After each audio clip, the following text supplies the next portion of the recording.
নমস্কার বন্ধুরা, আপনাদের সবাইকে আবারও চলে এলাম আরতি রান্নাঘরে নতুন স্বাদের এক রেসিপি নিয়ে। আমি আজকে বানাবো লাল শাক। কিভাবে বানাই, কিভাবে রান্না করি। আমি গুঁড়াটা ফেলে দিয়েছি, ভালো করে বেছে কুটে ধুয়ে নিয়েছি। এবার আমি শাকটা ভালো করে কুচিয়ে নেব বটি দিয়ে। কিভাবে রান্না করি সঙ্গে সাথে থাকুন। লাল শাক সবাই তো বানাতে পারে না, সবার রান্না একরকম হয় না। তা আমি এই লাল শাক রেসিপিটা আমি আমার চ্যানেলে দিয়ে রাখবো, আপনারা মন চাইলে দেখবেন। দেখুন, আমি সব বটি দিয়ে আমি কুচিয়ে নিলাম। এ কিন্তু ঢোলা শাক। এই ঢোলা শাক কিন্তু খেতে বেশি টেস্ট হয়, ভালো। আর এক রকম শাক আছে ডাঁটা শাক।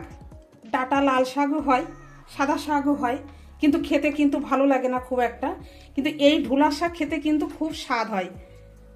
ঢোলা শাক কেমন হয় এই দেখুন, এই ডাঁটার ভিতর ফাঁপা ফাঁপা, আর এই পাতাগুলো হয় ছোট আর লাল টুকটুকে হয়। এই শাকগুলো খেতে বেশি স্বাদ হয়। সবাই কিন্তু এই শাকটা চেনে না। এই শাক একবার রান্না করে খেয়ে দেখবেন, খুব সুন্দর লাগে।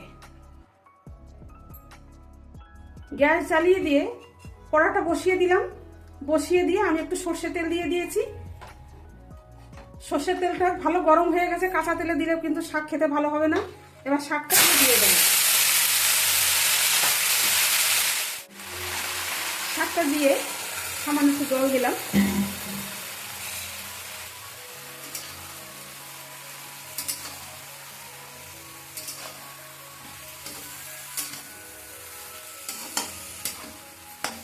কড়াইতে একটু সর্ষের তেল দিয়ে আমি একটু শাকটা ভাপিয়ে নেব।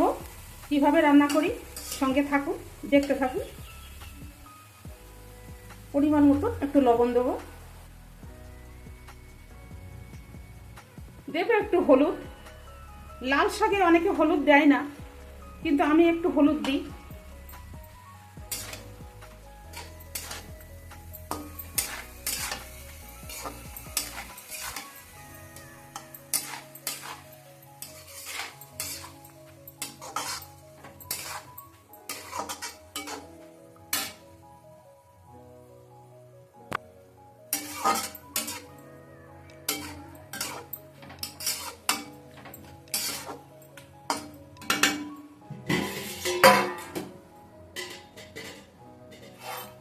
আমি এবার ঢেকে দেবো। শাকটা আমি ভাপিয়ে নিলাম। চলুন কিভাবে রান্না করি সঙ্গে থাকুন। পাত্রে ঢেলে নিলাম। চলুন কিভাবে রান্না করি সঙ্গে থাকুন। কড়াইটা বসিয়ে দিয়ে আমি একটু সর্ষের তেল দিয়ে দিলাম।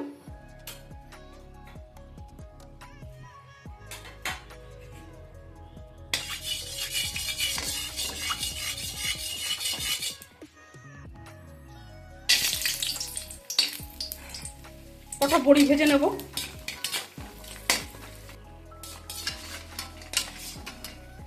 বড়ি কটা আমি লাল করে ভেজে নিলাম।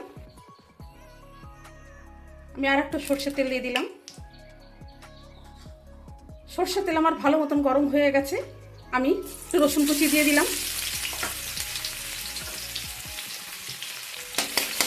রসুনটা আপনারা নাও দিতে পারেন, নিরামিষ যারা খান রসুনটা না দিলেও হবে। তেলটা গরম হয়ে গেলে শাকটা দিয়ে দিতে হবে। এবারে আমি লাল শাকটা দিয়ে দিলাম।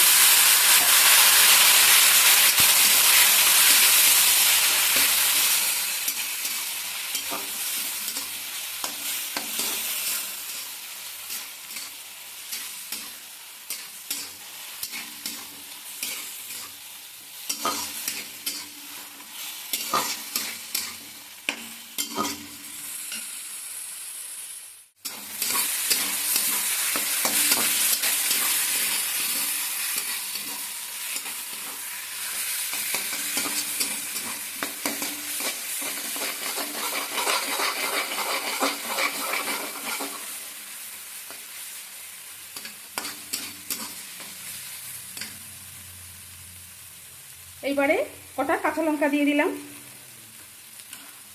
ঝাল আপনারা যে যেরকম খাবেন সেই সেরকমই দেবেন।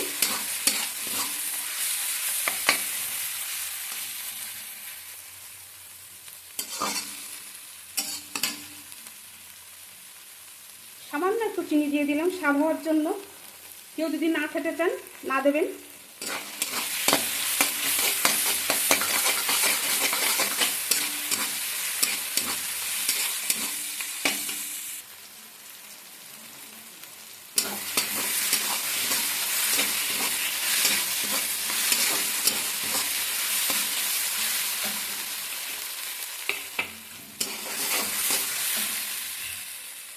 এবারে আমি বড়ি ভাজাটা দিয়ে দিলাম।